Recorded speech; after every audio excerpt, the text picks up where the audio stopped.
on today's World Insight with Tian Wei. Face recognition technology in apps draws alarm over privacy and security. What are the risks? And a century in the humanitarian frontline, the IFRC buckles down to work its continuing mission, in the words of IFRC President Francesco Rocca.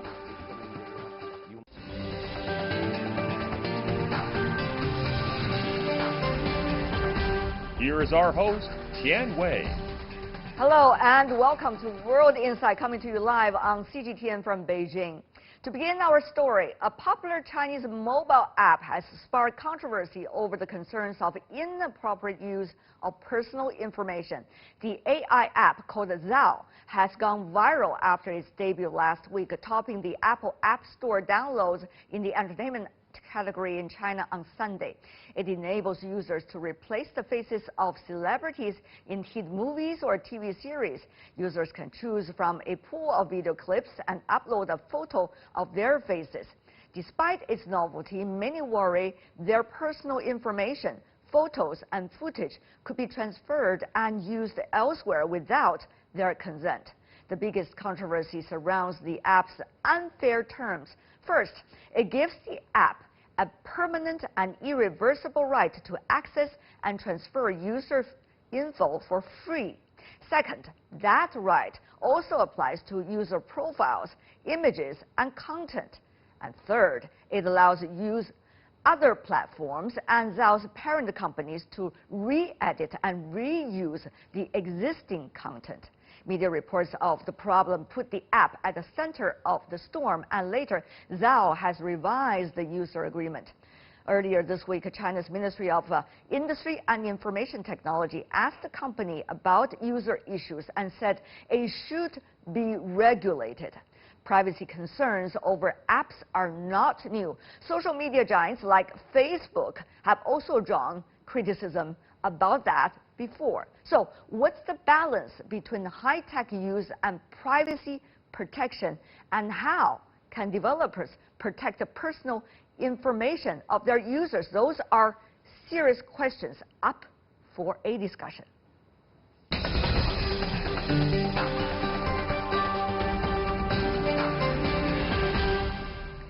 For more on deepfake apps and facial recognition technology and what they really imply, in New York we have Joanna Chung, who is an intercultural film critic and filmmaker. She's going to help us to understand more from the image perspective.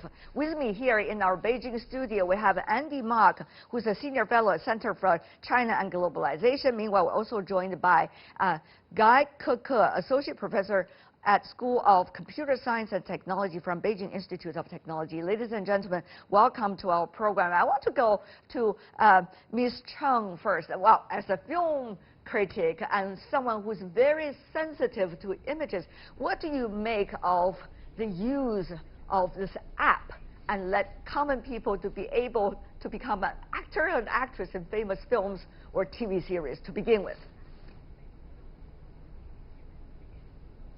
Well, this very technology fake,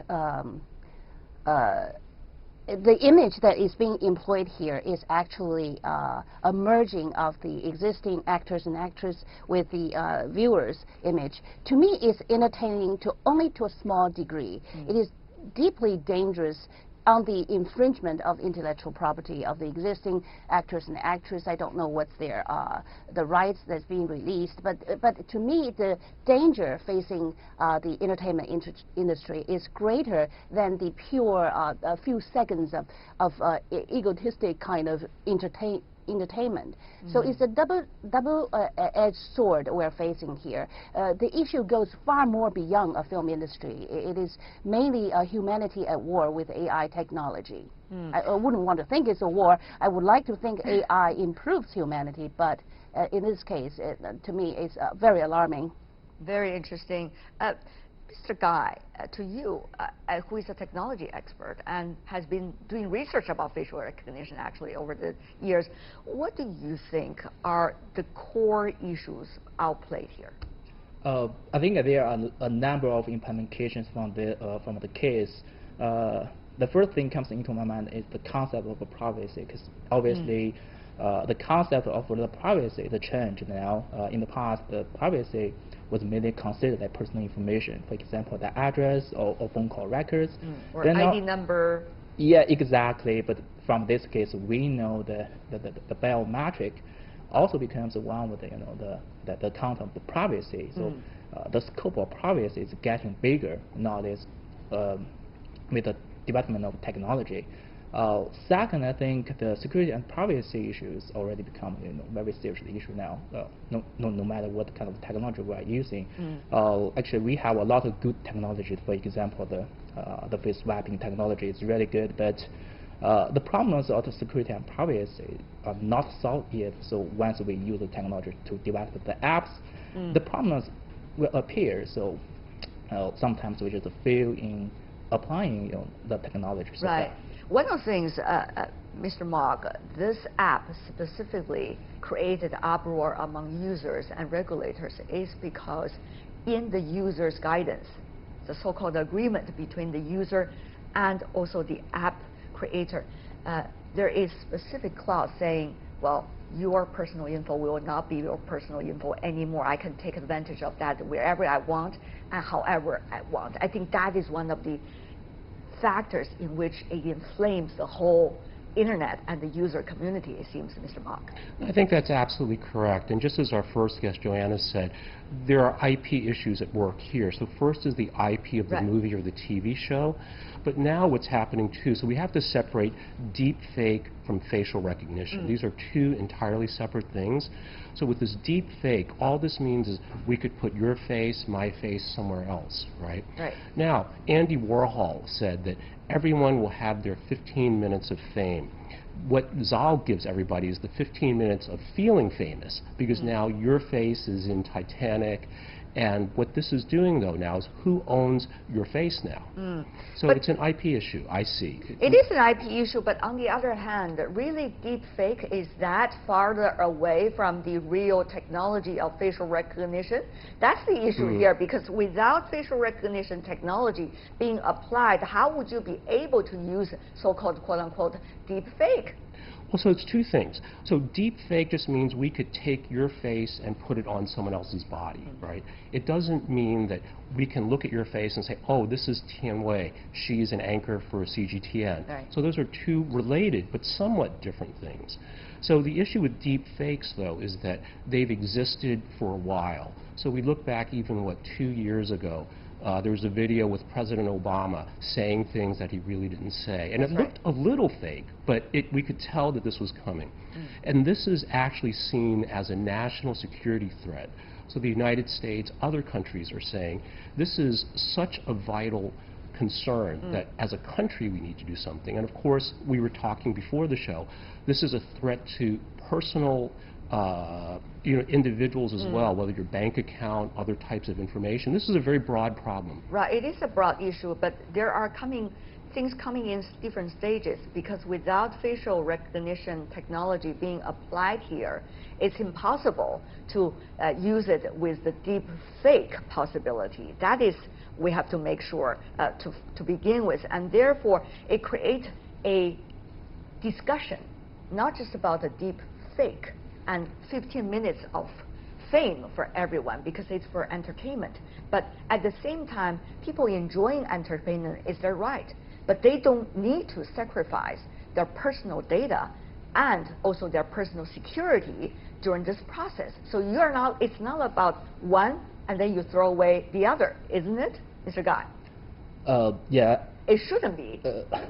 Yeah, it's complicated, because in the past, like, for example, the cloud computing, we know the cloud service and we upload our data, and we already told that there was a risk about the data because of lack of control.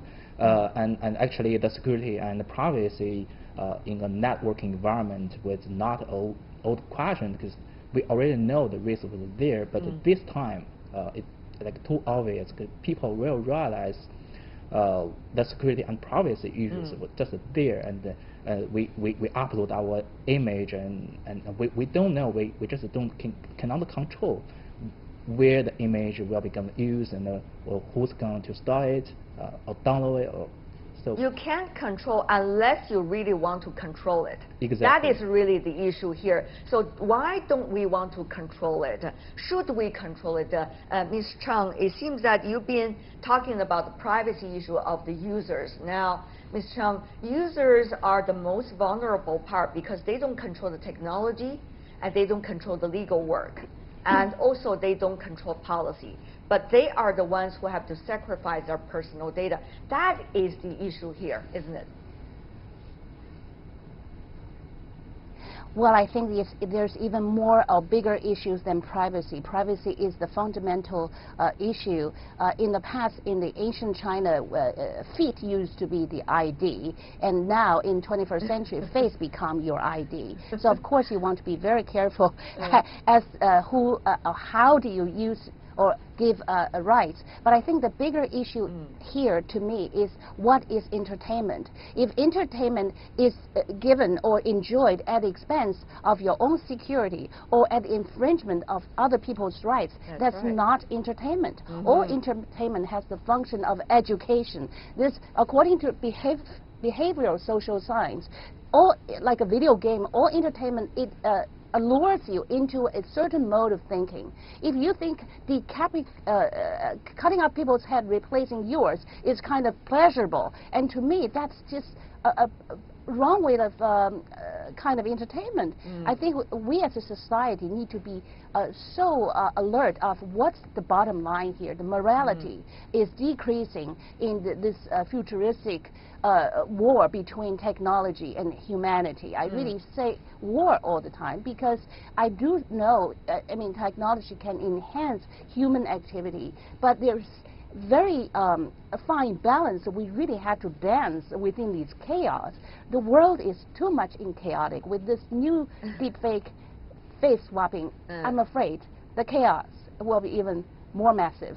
I think, ladies and gentlemen, you are already asking some very fundamental issues, which is the meaning of things. You know, what is the meaning of privacy, right, today? What is the meaning of entertainment? And what is the meaning of this relationship between the user and also the creator, or shall I say the service provider? That's a fundamental issue we want to ask Mr. Guy, for example. Facebook also have been running into same trouble with similar troubles about its application of face recognition technology with its platform. Now, today we have heard the news. Facebook has vowed to not to use that technology and also let it by default. So how do you see commitment by companies like this? Should they be trustworthy?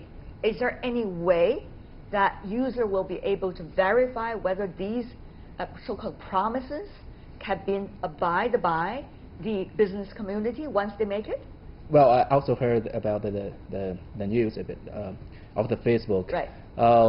I actually, even though the Facebook made this move, it's still we cannot trust the company because the data would once the data uploaded to the server, right, because we don't know who are going to download the data because it's already available on the internet, so it's a pretty open environment. It's all across the world. Even though Facebook says, okay, we are not going to use the data once you turn off the function, but during the service delivery process, the data are already available on the internet. So that's the point. So who's going to monitor this is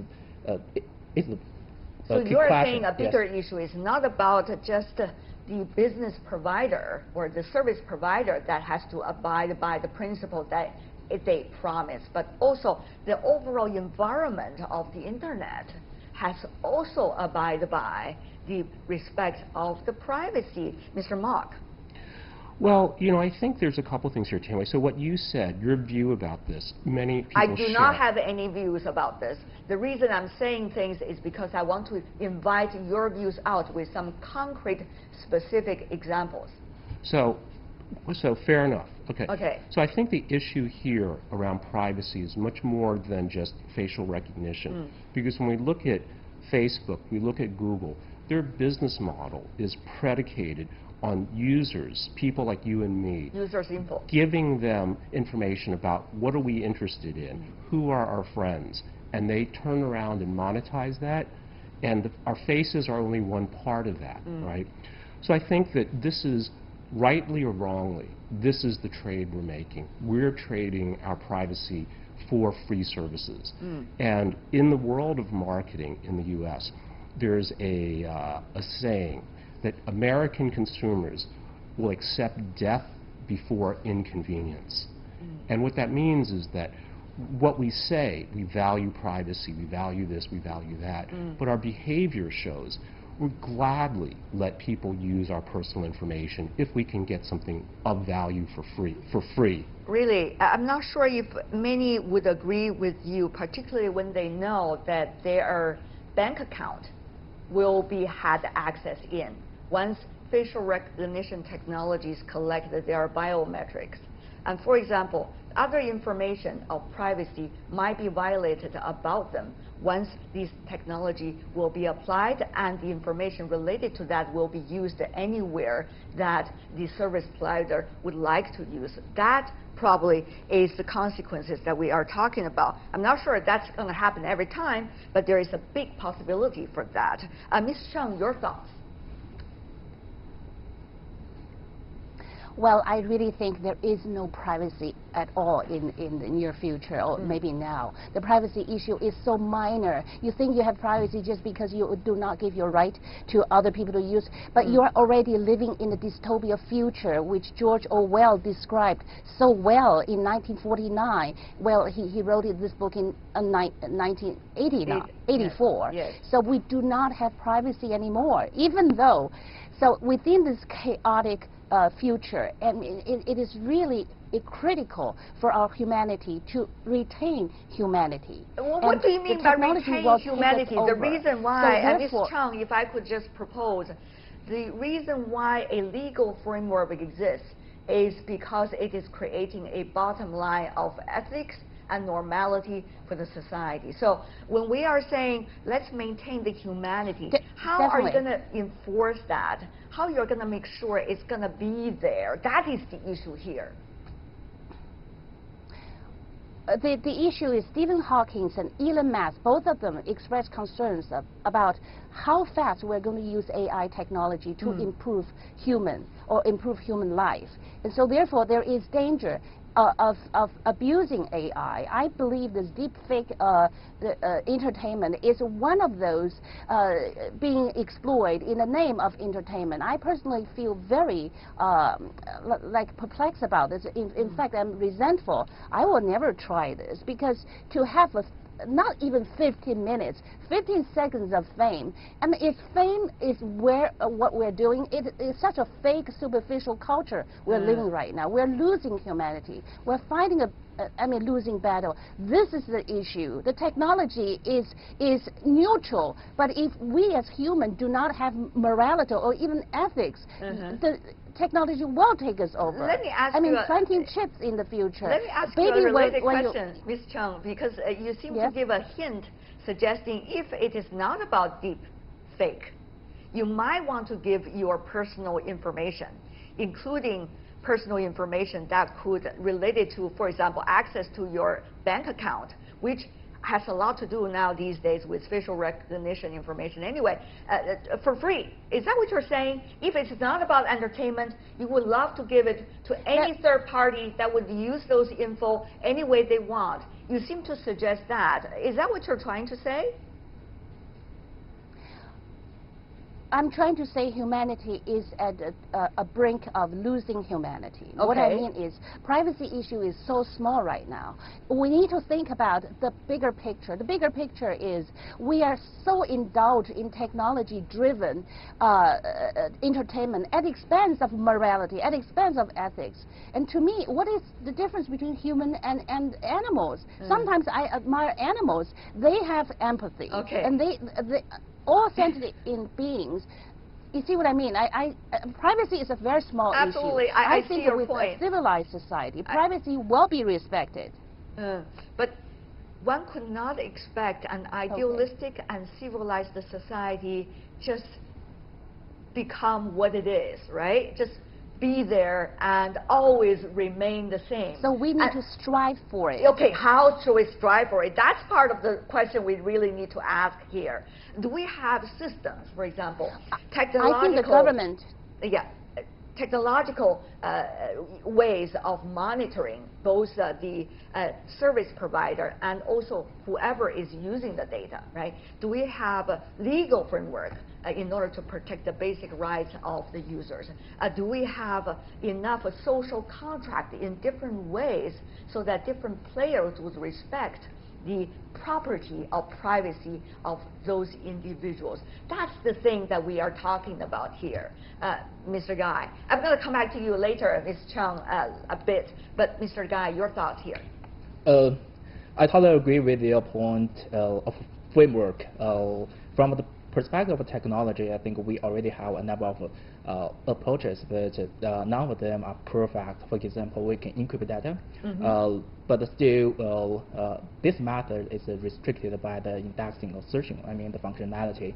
And we are trying to have like good solutions to homomorphic encryption, but the efficiency is not good enough to support a real-time service. Now we have another option, which is blockchain-based technology. In Beijing Institute of Technology, we have very big team working on that. Yes, we are working on it, and what we are trying to do is to make data traceable in a full life circle.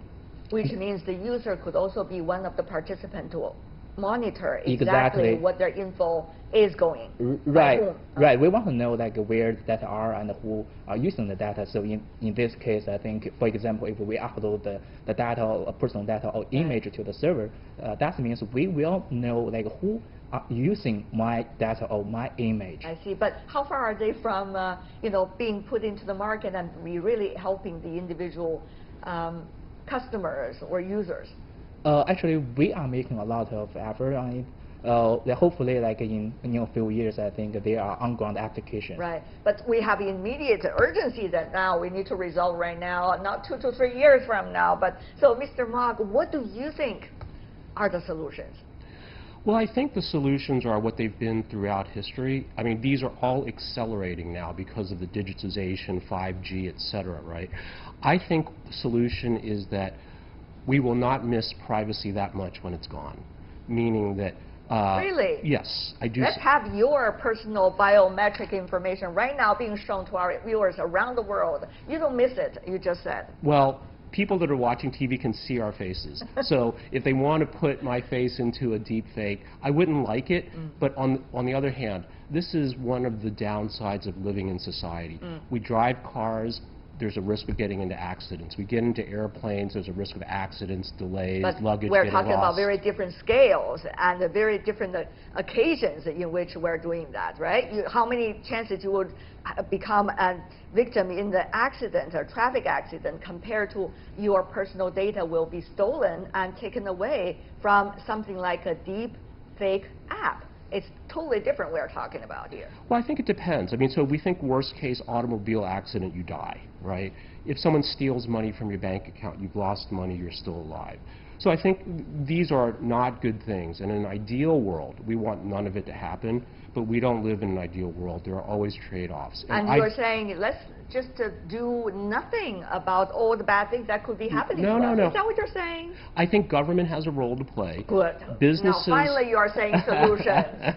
Well, look at how the financial sector, banks have handled the use of ATM cards, right? Because people used to be very frightened. If I lose my ATM card, someone figures out my PIN, they take all my money, right? What did the banks do? They said, we will limit your loss to $50. So they're essentially providing insurance. So there are solutions, but I think privacy is gone. I mean, look at video surveillance, cities around the world. We really do have no privacy. Okay, one final word from Ms. Chung. I promise you, but my producer is telling me time is really running out. So 20 seconds for you, Ms. Chung, if you can. Go ahead, ma'am. I'm very pro-future, but the future cannot be expanded or developed at the expense of losing humanity. Okay. We need to describe or design entertainment based on preserving humanity. Wonderful. Joanna Chung, Guy Keke, last but not least, Andy Mark. Really appreciate it, ladies and gentlemen. Fascinating discussion. I'm sure those discussions will continue. At least we hope they will continue before we find a real solution. Thank you so much. You're watching World Insight with me, Tian Wei, coming to you live from Beijing. Further to come on our program. A century in the humanitarian frontline, the IFRC buckles down to work its continuing mission, in the words of IFRC President Francesco Rocca. That interview right after this break. Welcome back. You're still watching World Insight. I'm Tian Wei, the program coming to you live from Beijing. On the front line of humanitarian work for a century, the International Federation for Red Cross and Red Crescent Societies bills itself as the world's largest humanitarian network. The IFRC says it reaches 150 million people in 190 national societies through the works of its 13 million volunteers. Working volunteers actually act before, during, and after disasters and emergencies to ease the plight of vulnerable people, like their ongoing efforts in Yemen, in Libya, and in Iraq. The Federation has sought to work without discrimination based on race, religion, citizenship, or political opinions. The current IFRC President Francesco Rocca is a veteran with the Italian Red Cross, a lawyer by profession. Mr. Rocca worked in the 1990s fighting organized crimes in Sicily, Italy, before moving on to humanitarian work. Something he certainly is very proud of, and we touched upon it in a one-on-one interview to begin with. Let's take a look.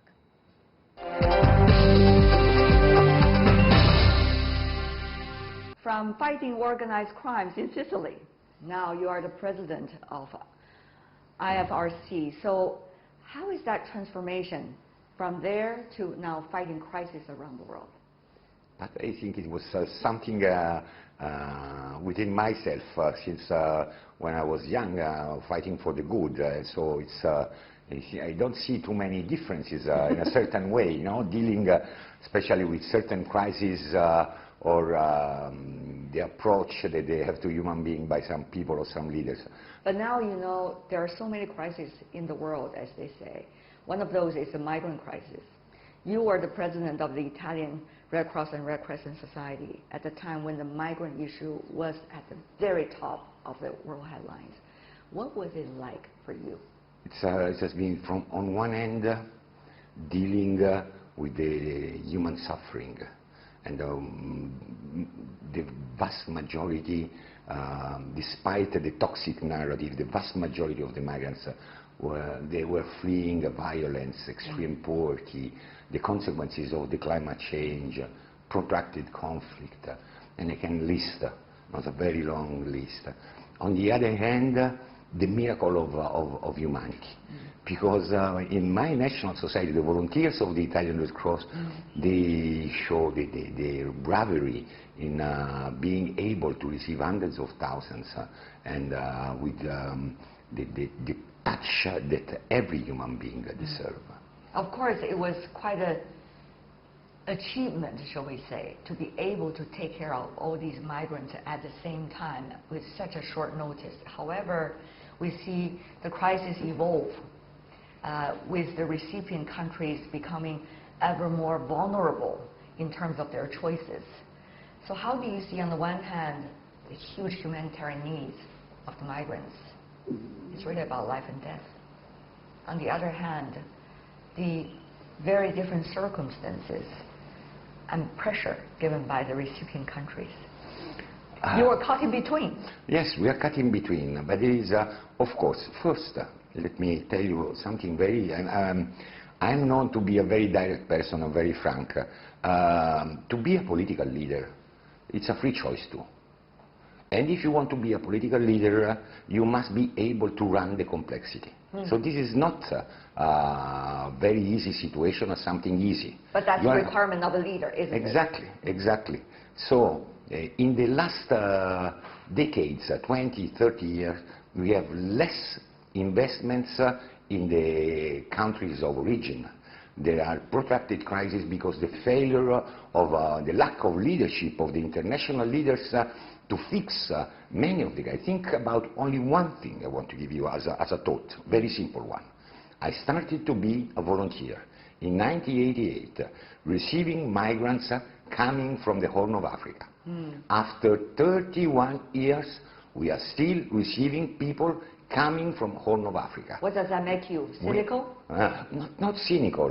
Angry? There is a need to do, of course, frustrated.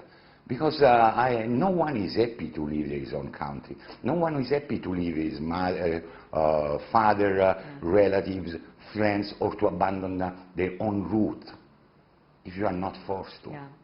So this is our first duty, before to think about, of course, the crisis that sometimes we feel in the recipe country. It's about to do more to protect where these people are born. But now you have more complicated crises, because these are crises going on all at the same time. For example, you have crises going on in some of the countries where the migrants came from originally.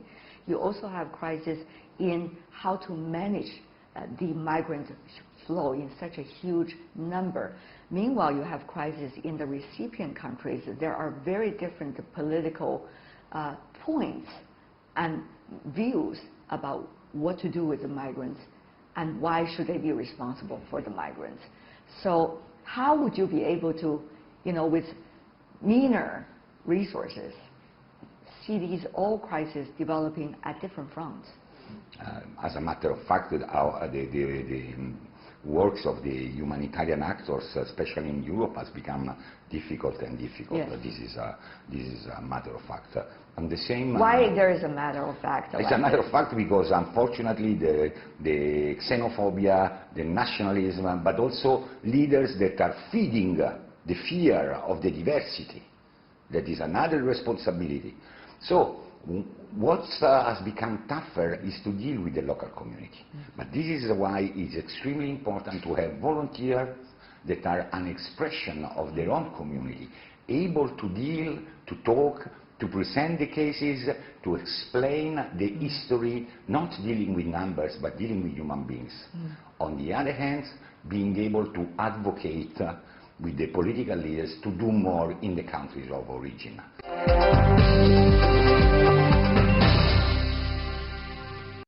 We've got a lot of humanitarian crises going on right now, all at the same time. DPRK issue, for example. You also have Venezuela as well. Yes. Not to mention some of the long-lasting crises in some African and Latin American countries, other than two that I just mentioned. So what about them, in DPRK?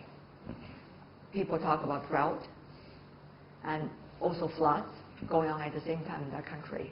But people also say maybe it was tactics by one administration in that country to attract all the help that they could, but not necessarily related to a crisis. So how would IFRC be able to identify the real face of a crisis? Because we are independent, and there is no risk that we are manipulated by anyone.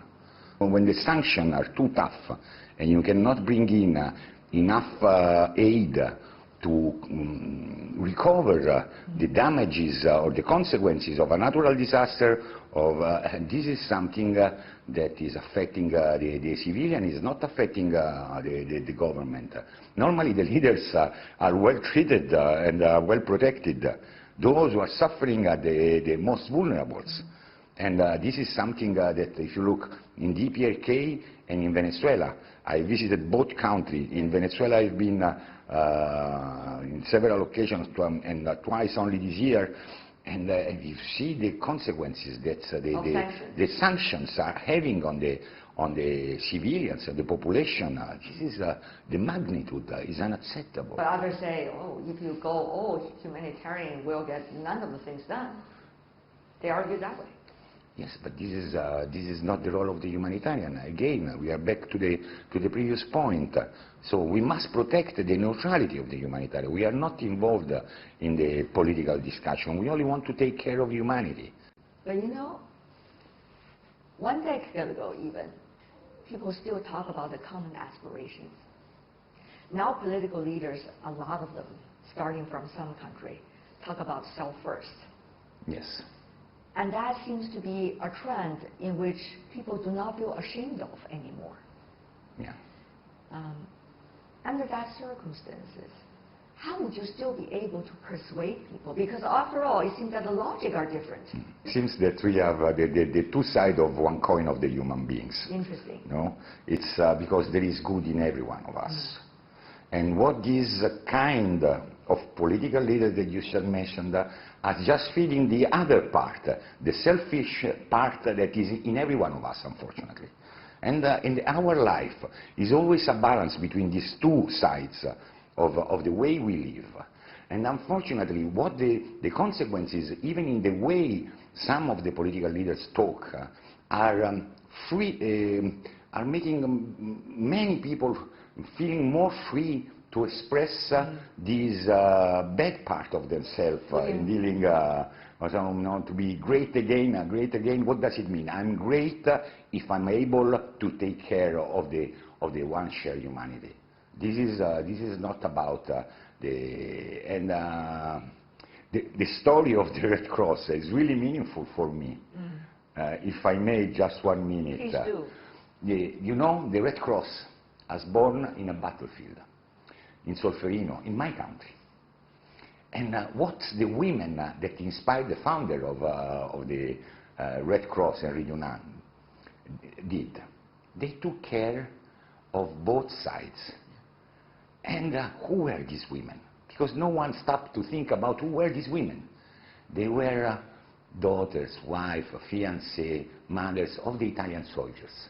But they found in themselves the strength to say, tutti fratelli, we are all brothers. When there is a wound in humanity, then no one is anymore an enemy. We must answer to the need. And in that moment, that's when these people, now these new leaders, talk about nationalism. We were, as the Italian people, in the middle of our independence war. So, what is more nationalistic than an independence war? But without forgetting that even the enemy has his own humanity. So, Mr. President, you are saying we're certainly going backward rather than forward. Of course. We are losing 160 years of achievements in the humanitarian field. This is what I'm saying. What can you do? And the major risk that I'm feeling is that when we take care of someone, maybe in the middle of the Mediterranean Sea, is not perceived anymore as an act of humanity, but as a political act.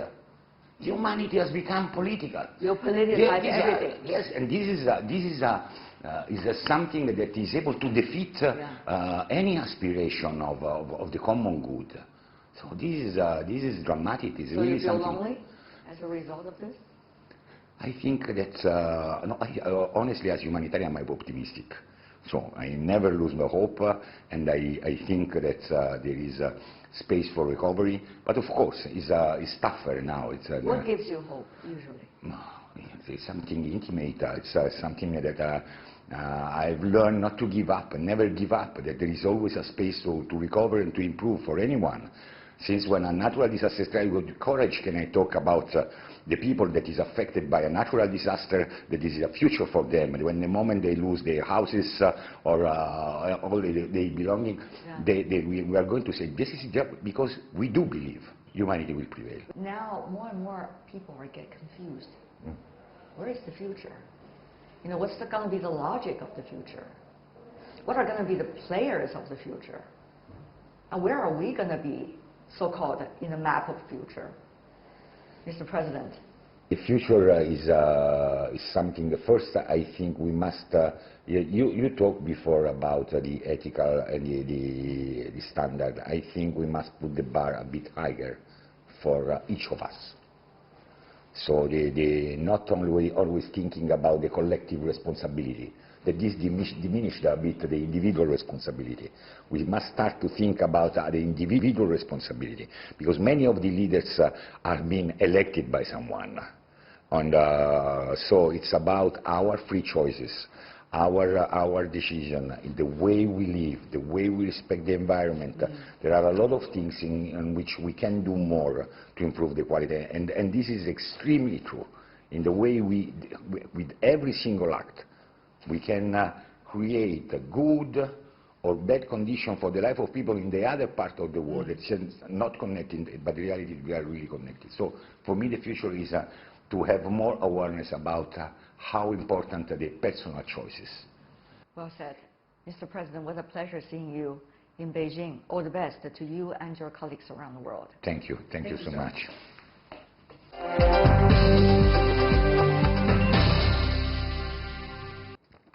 And that is all the time we have for today. If you'd like to see more, try to find us World Insight CGTN into your search engine. Check out our YouTube channel. Follow us on Twitter, Facebook, Sina Weibo.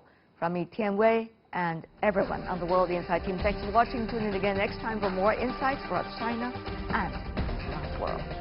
Good night.